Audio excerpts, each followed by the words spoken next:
معزز سامعین و حضرات، آج کے خطبے کا موضوع ہے آپس کا اتحاد و اتفاق ایمان والوں کے اخلاق میں سے ہے۔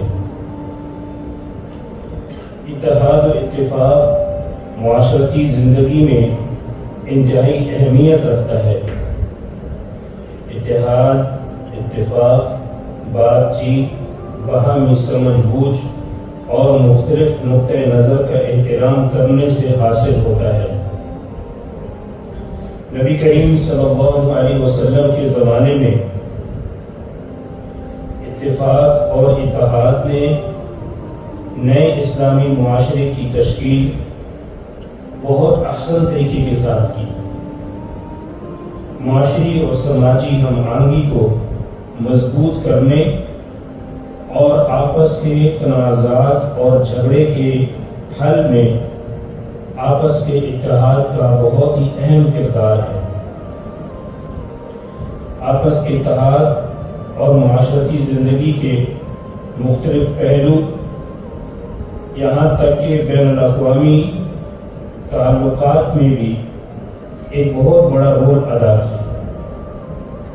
رسول اللہ صلی اللہ علیہ وسلم کے زمانے کے اتحاد اور اتفاق کی مثال میثاق مدینہ میں ملتی ہے، جس میں بنیادی اصول شامل تھے، جیسے ایک دوسرے کی مدد کرنا، مدینہ کے امن کو قائم رکھنا اور سب کے لیے انصاف فراہم کرنا، چاہے وہ کسی بھی مذہب یا کسی بھی نسل سے تعلق رکھتے ہوں۔ یہ میثاق مدینہ میں معاشرتی اور سماجی ہم آہنگی کی بنیاد بنا اور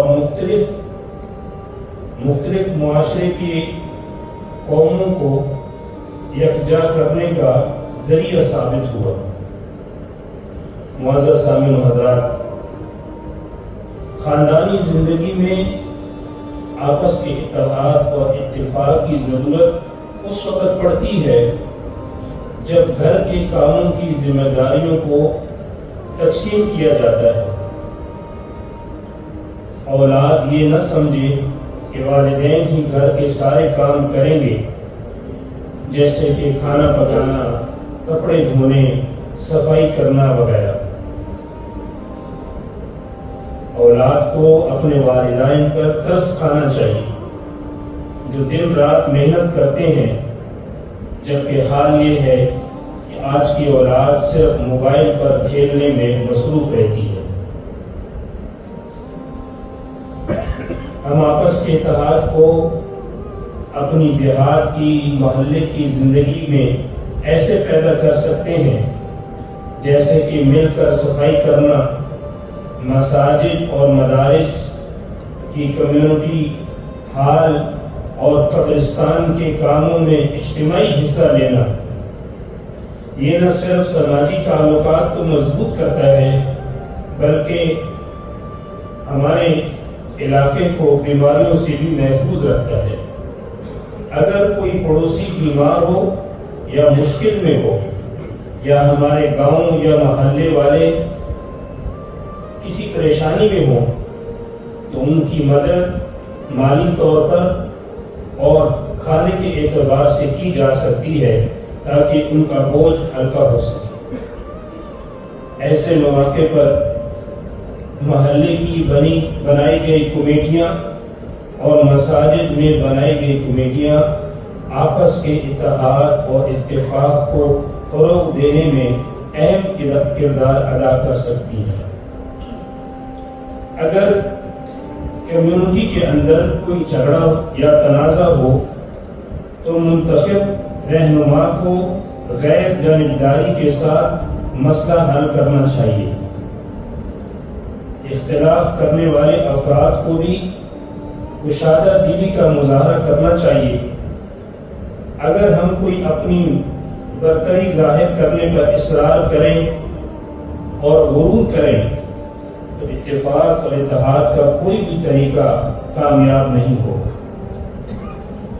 اس بات کو یاد رکھیں کہ ہم کسی جنگل میں، پہاڑوں میں یا غاروں میں نہیں رہتے جہاں کوئی بھی اور نہ ہو۔ ہم ایک ایسے معاشرے میں رہتے ہیں جہاں مختلف پس منظر کے لوگ، مختلف مزاج کے لوگ رہتے ہیں۔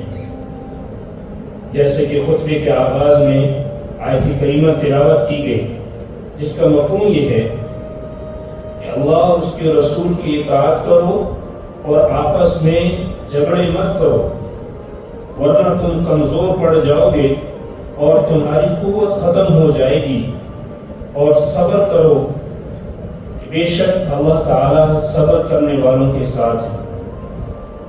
یہ آیت کریمہ رہنما کے طور پر رہنما کی اور بڑوں کی اطاعت کی اہمیت اور اتفاق و اتحاد کی ضرورت کو واضح کرتی ہے، جبکہ اختلاف سے انتشار پیدا ہوتا ہے۔ جنگ احد کے واقعے میں یہ بات ثابت ہوئی کہ جب قائد اور لیڈر کے حکم کی نافرمانی کی گئی، اسلامی فوج کو شکست کا سامنا کرنا پڑا۔ اگر کسی کو کوئی اعتراض ہو، اسے بحث کے ذریعے حل کیا جانا چاہیے، نہ کہ حکم کی خلاف ورزی کر کے۔ معزز سامعین و حضرات، نبی کریم صلی اللہ علیہ وسلم نے سیدنا ابو موسیٰ اشعری رضی اللہ تعالی عنہ سے فرمایا، المؤمن حی علی الصلاۃ،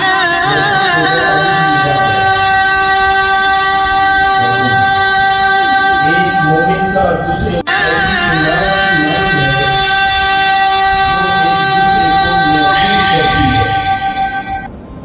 ایک مومن کا دوسرے مومن کے ساتھ تعلق ایسی عمارت کی مانند ہے جو ایک دوسرے کو مضبوط کرتی ہے۔ معزز سامعین و حضرات، نبی کریم صلی اللہ علیہ وسلم نے یہ ارشاد فرمانے کے بعد اپنی انگلیوں کو آپس میں جوڑ لیا تاکہ یہ واضح کر سکیں کہ ایمان والوں کے درمیان اتفاق اور اتحاد کتنا اہم ہے، مسلمانوں کے درمیان اتحاد اور اتفاق کتنا اہم ہے۔ اس حدیث میں رسول اللہ صلی اللہ علیہ وسلم نے مسلمانوں کو ایک ایسی مضبوط عمارت سے تشبیہ دی ہے جس کے اجزاء ایک دوسرے کے ساتھ جڑے ہوئے ہیں۔ یہ عمارت اس وقت مضبوطی سے کھڑی رہ سکتی ہے جب اس کے حصے ایک دوسرے کے ساتھ مکمل طور پر جڑے ہوں، لیکن اگر عمارت کے حصے کمزور پڑ جائیں یا ٹوٹے ہوں تو پوری عمارت گر کر تباہ ہو جائے گی۔ اتفاق و اتحاد اکثر مشورے کے ذریعے حاصل کیا جا سکتا ہے۔ مشورے کے آداب میں سے ایک یہ بھی ہے کہ جب فیصلہ ہو جائے تو فیصلے کے بعد دل کھلا کریں، کیونکہ فیصلہ کسی ایک فرد کی جانب سے نہیں بلکہ اکثریت کی رائے سے کیا جاتا ہے۔ مشورے کے بعد باتیں کرنا یا چیما گوئیاں کرنے سے گریز کریں جو ہمارے آپس کے تعلقات کو نقصان پہنچا سکتی ہے۔ مزید یہ کہ ہر فرد میں اچھی گفتگو کرنے، سننے اور بحث کرنے کی مہارت نہیں ہوتی۔ کچھ لوگ ایسے ہوتے ہیں جو بس بولتے ہی فوراً بھڑک اٹھتے ہیں اور دوسروں کی رائے کو قبول کرنے میں دشواری محسوس کرتے ہیں۔ مشورے کے آداب کے حوالے سے صوفیاء کرام نے رہنمائی دی ہے کہ اگر ہماری رائے قبول کر لی جائے تو استغفار کریں، اور اگر ہماری رائے قبول نہ ہو تو الحمدللہ کہیں۔ یہ دل کو صاف رکھنے اور کشادہ دلی کا مظاہرہ کرنے کے لیے ایک عمدہ طریقہ ہے۔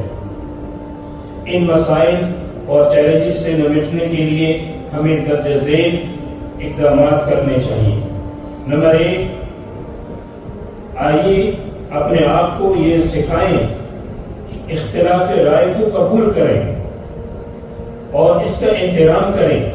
یاد رکھیں کہ اختلاف رائے ایک فطری بات ہے، کیونکہ ہر فرد کا سوچنے کا انداز مختلف ہوتا ہے۔ نمبر 2، یہ یقینی بنائیں کہ حاصل شدہ معلومات کو شفافیت کے ساتھ شیئر کیا جائے تاکہ اتحاد کی کوششوں میں رکاوٹ نہ ہو۔ ایسی معلومات اور باتیں جمع کرنے سے گریز کریں جن کی ذرائع کی تصدیق نہ ہو یا جن پر شک ہو۔ نمبر 3، کسی کی رائے یا کسی کی فکر کے پیچھے موجود نیت اور مقصد کو سمجھیں۔ اپنے آپ سے سوال کریں وہ ایسا کیوں سوچتا ہے، یا ممکن ہے کہ اس کی رائے کی کوئی بنیاد ہو۔ نمبر 4، مشورے کے فیصلے کو دل و جان سے نافذ کریں تاکہ کسی بھی منصوبے کو کامیابی ممکن ہو، چاہیے اس فیصلے پر عمل ہماری خواہشات کے مطابق ہو یا نہ ہو۔ آج کے خطبے کے اختتام پر آئیے ہم سب کو اس دعا کا اہتمام کرنا چاہیے جو حضرت سیدنا عبداللہ بن مسعود رضی اللہ تعالیٰ عنہ سے روایت ہے: اللہم الف بین قلوبنا واصلح ذات بیننا واہدنا سبل السلام ونجنا من الظلمات الی النور۔ اے اللہ، ہمارے دلوں کو جوڑ دے، ہمارے تعلقات کو بہتر بنا، ہمیں سلامتی کے راستے دکھا اور ہمیں اندھیروں سے نکال کر روشنی کی راستوں پر ڈال دے۔ جزاک اللہ۔